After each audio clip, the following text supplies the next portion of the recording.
뷰티풀 굿머니로 이어가겠습니다. 오늘 함께 해주실 분은 다울투자증권 여의도 영업부의 이성웅 차장입니다. 어서 오세요, 차장님. 네, 안녕하십니까. 네, 자 그럼 먼저 시간의 거래 특징주부터 보겠습니다. 정서환 아나운서 전해주십시오.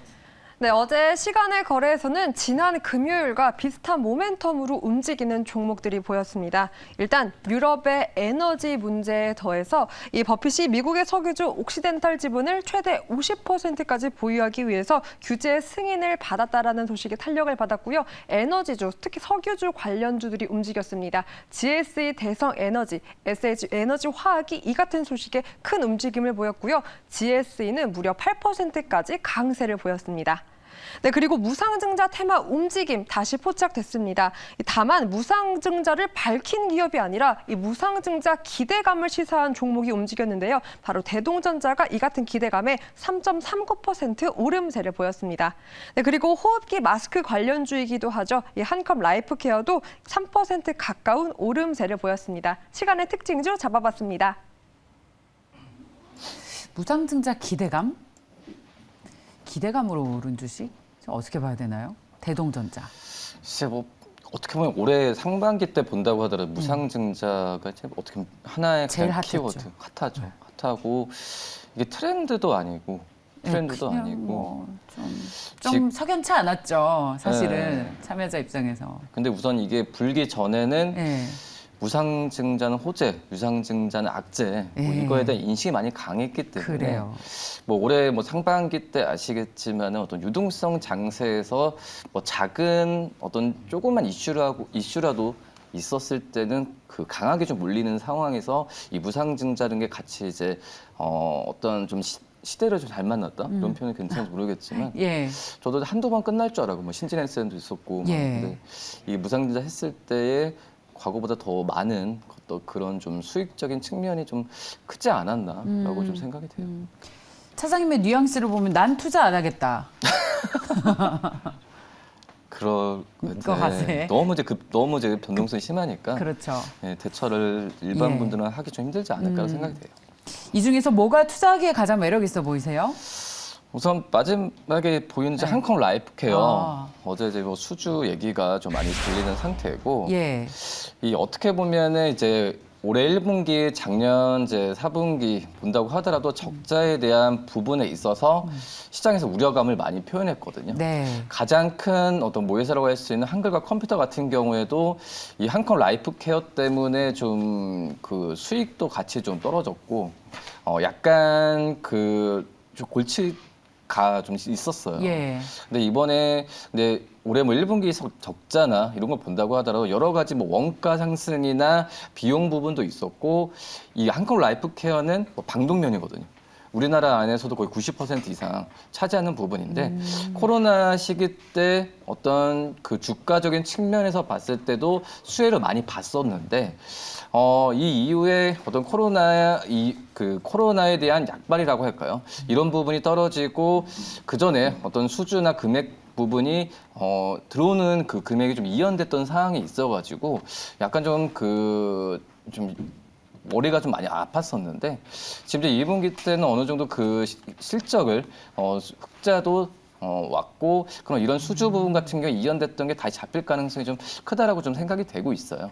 뭐 그렇기 때문에 주가도 거의 뭐 거래량도 거의 안 나오고 뉘어 있는 상태이기 때문에 제가 본다고 하더라도 뭐 적극적인 매수라기보다도 한번 매수 관점으로 좀 관심 있게 봐도 괜찮을 만한 종목이 한컴 그래요? 라이프케어이지 않을까라고 좀 생각이 됩니다. 차트랑 거래량 보면 시장에서 완전히 소외돼 있는 거래도 없고 주가도 뭐 그냥 빨래줄처럼 길게 그러니까 변화가 전혀 없어요. 작년 8월에 좀 네. 상장했을 때 네. 그때 좀 코로나 시기가 겹쳐가지고 시장에서 관심 많이 받았던 종목이거든요. 근데 그 뒤로 한 번도 이렇다 할 만한 상승이 안 나왔어요.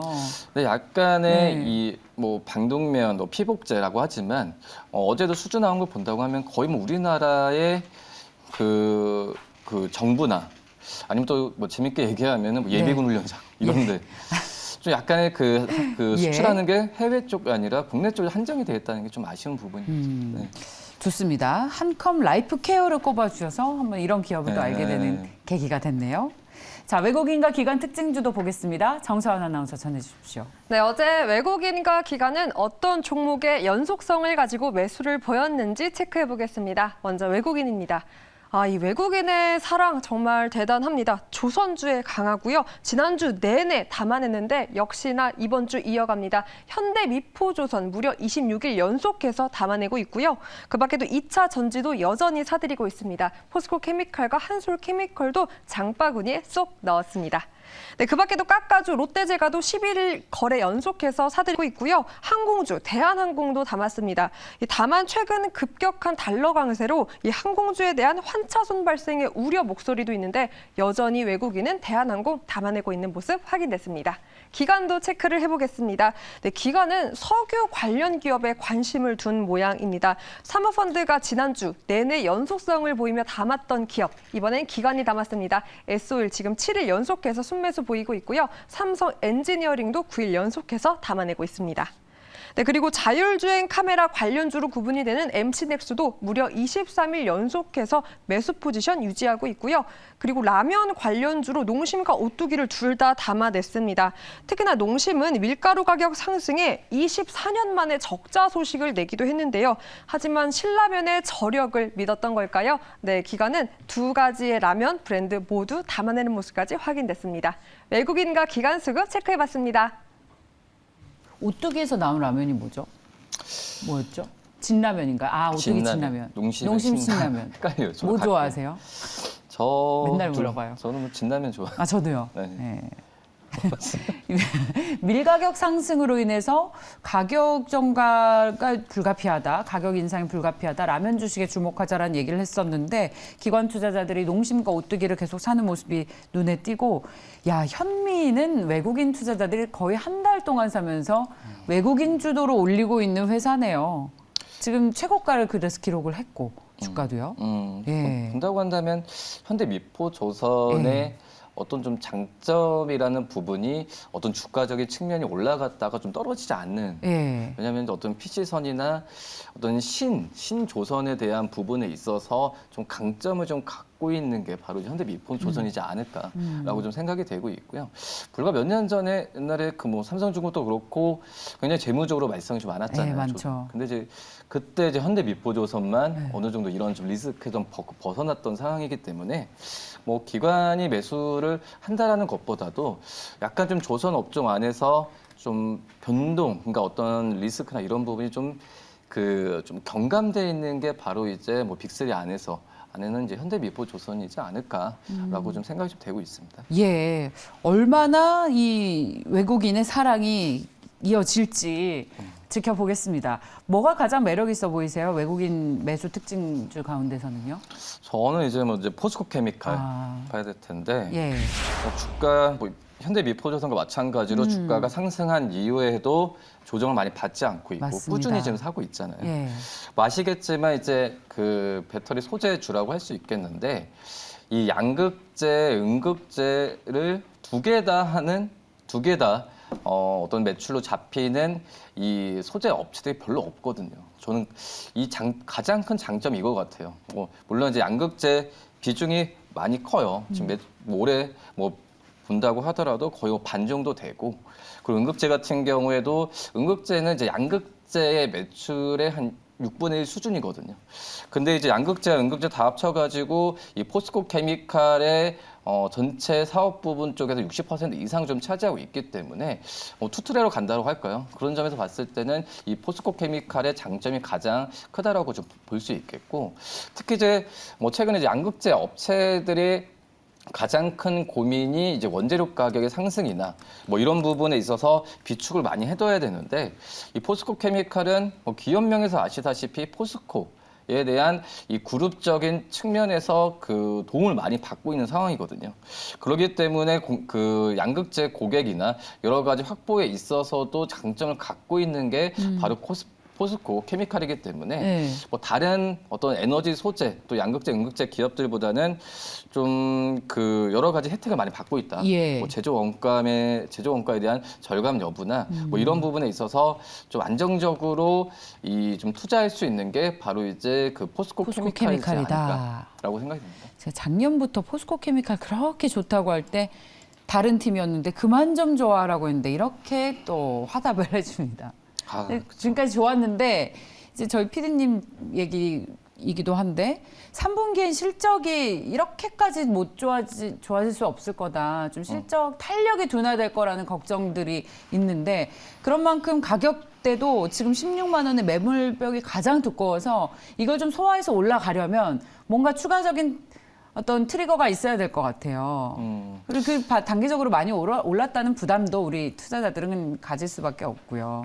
근데 이게 포스코 케미칼 같은 경우가 뭐 다른 이제 뭐 에코프로 BM이나 예. 이런 그 LNF처럼 이 어떤 이슈가 그 뭐 테슬라가 뭐 생산을 뭐 박차를 가한다 이런 전기차 관련된 이슈가 나왔을 때 이 에코프로비나 LNF는 오히려 주가가 크게 뛰었는데 예. 포스코 케미칼은 그렇게 상대적으로 탄력이 탄력이 없었는데 그게 바로 더 장점인 것 장점이다. 같아요. 왜냐하면 이런 안정적인 캐시카우를 갖고 있었기 때문에 일반적으로 그런 그 양극재가나 그 배터리 소재가 거의 매출 비중 90% 차지하는 기업들 대비해서는 좋아요. 저는 이제 안정적으로 좀 투자를 할 만한 좋습니다. 그런 기업이라고 좀 판단되고 있습니다. 쉽게 말해서 한마디로 많이 못 올랐다. 다른 2차 전지 대비해서 상대적으로 탄력이 떨어졌기 때문에 오히려 매력적인 가격대이다라고 정리를 해도 되겠죠? 그러니까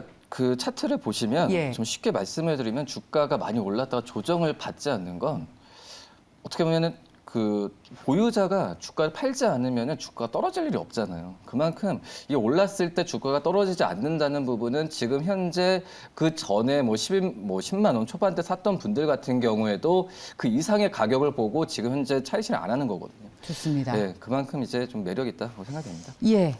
기관 특징주는 뭐가 매력이 있어 보입니까? 투자하기에? 이제 S-오일인데요. S-오일이요. 네, 저희 요즘 성공 투자에 가장 인기 있는 종목 중에 하나입니다. 전통 에너지주 S-오일.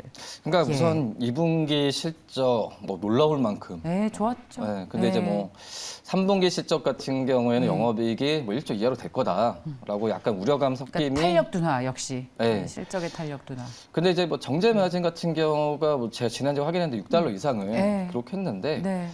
이 정제 마진 좀 $4 이상만 기록해도 4달러. 네. 4달러 이상만 기록해도 뭐가 생각나는데 아무튼 기록해도 항상 이 S-오일이나 정제 마진 기업들 같은 경우 수익이 많이 나요. 근데 이제 그거에 대한 2분기 실적에 대한 뭐 그 상대적 비교했을 때 떨어지니까 주가가 좀 많이 부분이고 또 이제 그 유가에 대한 부분에 있어서 상승 여력이 좀 제한될 거라는 우려감이 좀 많이 반영되긴 했지만 말씀드렸다시피 정제 마진은 뭐 $4 이상만 유지가 된다고 한다면 기업은 많이 벌어들이고 그리고 지금 이제 유가 같은 경우에 그전에 고공행제 아니지만은 떨어진다고 생각 안 하잖아요. 유지를 할 거라 생각이 되고 있기 때문에 지금 과도한 우려가 지금 S-오일의 지금 주가에 반영이 되지 않았나라고 좀 생각이 들어서 우리 저가에서 관점에서 한번 좀 들어가도 S-오일 괜찮지 않을까 생각이 됩니다. 환율이 이렇게 많이 오르면 괜찮은 거예요? 오히려 수혜예요? 아니죠. 피해보는 부분 없나요? 피해가 볼 수 있겠죠. 예. 왜냐하면은 이제 이 미국의 뭐 엑슨모빌처럼 그 뭐 원유를 생산하는 기업이 아니기 때문에 수입을 해서 팔아야 되기 때문에 이 환율에 대한 부분은 뭐 부담은 있어요. 부담은 있을 것 같긴 한데 근데 그것보다는 말씀드렸듯이 정제 마진까지 같이 반등을 하고 있어요.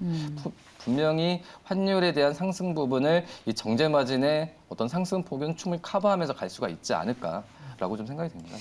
S-오일 나왔습니다. 자, 특히 에너지 패권 전쟁에서 이 전통 에너지원은 마치 그 워런 버핏 투자처럼 해야 한다. 꼭 포트폴리오 하나는 가지고 있자라는 얘기를 저희 신중호 앵커, 신광선 매니저 그리고 저희 오늘 이성웅 차장님까지 해주셨습니다. 다음 보겠습니다. 사모펀드 특징주와 보고서 특징주 함께 보시죠. 정서한 아나운서. 네, 사모펀드는 상대적으로 기관과 외국인의 수급보다는 단기적 그리고 절대적 수익을 지향합니다. 종목 체크해 보겠습니다. 일단 시장이 조정받자 잠시 인싸기질 내려놓나 싶었더니 어제 원전부터 신재생까지 다시금 시장의 핫한 기업들 죄다 담아냈습니다. 먼저 블랙핑크의 화려한 컴백으로 주가도 컴백 중인 것 같죠? YG 엔터테인먼트 담아냈습니다. 어제 엔터 3사 중 유일하게 상승 전환한 모습까지 보였고요. YG 엔터테인먼트를 4거래일 연속해서 매수를 했습니다. 그리고 신재생 에너지로는 CS 베어링을 3일 연속해서 매수하는 모습 보였고요. 역시나 IRA 법안 통과 기대감이 계속해서 높아지고 있습니다. 그 밖에도 두산 에너빌리티 원전 관련주로 매수를 취했고 방산 관련주로는 현대 로템까지 매수 보이는 모습까지 확인됐습니다. 그 밖에도 또 특이한 부분이요. 이 수출이 무역 사업을 영위하는 기업이 다시 올라왔습니다. 포스코 인터내셔널 3거래일 연속해서 장바구니에 담는 모습까지 사모펀드 확인됐습니다. 그럼 리포트 통해서 특징 종목 체크해 보도록 하겠습니다. 먼저 부국증권에서 나온 이루다 리포트 보겠습니다. 레이저 의료 장비 업체인데요. 실적 레벨업 구간이라는 제목으로 이 고마지 소모품 매출화대에 따른 수익성이 개선되고 있다라는 점입니다. 이 기존 장비 수요 확대로 신규 장비 모멘텀 하반기 기대해도 좋다라고 제시를 했습니다. 두 번째 삼성물산 보도록 하겠습니다. BNK 증권에서 나왔고요. 전 부분 레벨업이라는 제목으로 나왔습니다. 2분기 연속해서 어닝 서프라이즈를 보였고 실적 개선으로 연간 영업이익 2조 원대 진입할 것이라는 긍정적 예상이 나왔습니다. 리포트까지 살펴봤습니다. 사모펀드들이 굉장히 단타 트레이딩이라면서 우리 시청자분들도 관심들이 좀 많은데 이 중에서 투자할 만한 종목이 보이십니까?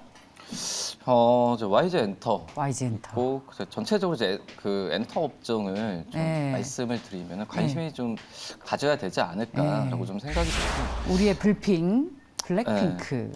근데 이제 그 3사 있잖아요. 뭐 하이브까지 하면 4사인데 그러니까 이 4사 중에서 뭐 YG 엔터도 좀 괜찮은데 좀 각자 좀 특이점이 다 있어요. 근데 이제 중요한 부분은 이제 YG 엔터는 어제 뭐 불핑 때문에 뭐 뮤비 1억 뷰라고 하는데 이 YG 엔터가 약간 좀 그 블랙핑크의 의존도가 좀 심한 좀 그런 부분은 좀 탈피를 해야 되지 않을까라고 좀 생각이 되고 있고 그다음에 이제 뭐 SM 같은 경우는 약간 그 잡음이 좀 있잖아요. 뭐 대주주에 대한 이수만 대한 의장의 부분이 있고 팔려는 건지 안 팔려는 건지 그 밀당을 너무 하십니다. 근데 이제 그 2분기 실적 본다고 하더라도 저는 이제 JYP 엔터가 엔터 업종 안에서도 이 어떻게 보면 엔터 업종은 가장 본업이 음원이나 음반이잖아요. 뭐 그런 부분에 있어서 비중이나 어떤 판매한 부분이 JYP 엔터가 가장 좀 긍정적으로 깔끔하거든요. 뭐 그렇기 때문에 엔터 업종 안에서 어떤 본업만 놓고 본다고 한다면 이 JYP 엔터가 좋고 근데 이제 YG 엔터 같은 경우가 이제 블랙핑크의 의존도가 좀 심하다고 하지만은 그래도 그런 효과나 지금 이제 월드 투어에 대한 부분 기대감이 굉장히 크거든요. 그거에 대한 그 수익적인 측면에서 봤을 때는 단기적으로 시세가 몰릴 수 있는 게 바로 이제 이 YG 엔터이지 않을까라고 해서 이 엔터 업종을 보셨을 때도 종목마다 각각 특성이 많이 있거든요. 그런 부분으로 좀 접근을 하셨으면 하셨으면 좋겠습니다. 네, YG 엔터도 좋고 좀 길게 보면 사실 JYP 엔터가 가장 탑픽이다. 탑픽보다는 본업에 충실한 게 바로 본업에 충실하다. 좋습니다. 자, 엔터주. 그리고 리포트 종목 가운데선 투자할 만한 게 보이나요? 뭐 이제 삼성물산 좀 어떤 뭐 실적도 괜찮고 했는데 이 바이오 부분 쪽만 제외하면은 이 상반기 실적이 굉장히 좀 좋았어요. 근데 이제 바이오 쪽 같은 경우에도 이 공장에 대한 정계 보수 때문에 그런 거지 이 뭐 사업에 대한 성과가 나쁘다고 할 수는 없거든요. 그렇기 때문에 그런 부분이 좀 삼성물산 주가 측면에서는 좀 많이 반영이 안 됐다. 물론 주가가 뭐 떨어지는 부분도 아니었지만 그렇기 때문에 좀 삼성물산에 대한 좀 관심을 좀 가졌으면 좋겠습니다. 삼성물산 굉장히 오랜만에 이 회사 들어요. 투자 아이디어로. 그러니까 삼성물산이 좀, 그 전에는 뭐 이 건설업체로 좀 생각할 수 있는데요. 상사업체죠. 네, 상사죠, 상사. 건설도 이제 어떤 하이테크나 일반 건설이 아니라 그런 쪽으로의 그런 집중을 하고 있기 때문에 뭐 또 뭐 에버랜드나 여러 가지 네. 부분의 사업 부분이 구조적으로 다양해요. 예, 그런 부분이 저는 삼성물산의 좀 장점이지 예. 않을까라고 좀 생각이 됩니다. 사실 삼성물산 투자 아이디어로 이제 이재용 부회장 복귀하면서 지주사 전환, 삼성물산을 지주사로 전환한다고 하는 아이디어로 가장 많이 보는 회사죠. 아 근데 그것까지 엮이면은 네. 머리 아파요. 머리 아파요. 머리 아파요. 그러니까 사업만 본업만 봅시다. 네. 본업만 봐도 지금 투자할 만한 매력이 네. 있는 구간이다. 네. 삼성물산까지 들어봤습니다. 자, 다울투자증권 여의도 영업부입니다. 차장님 만나시려면 여의도로 가시면 됩니다. 이성웅 차장과 함께했습니다. 고맙습니다. 네, 감사합니다.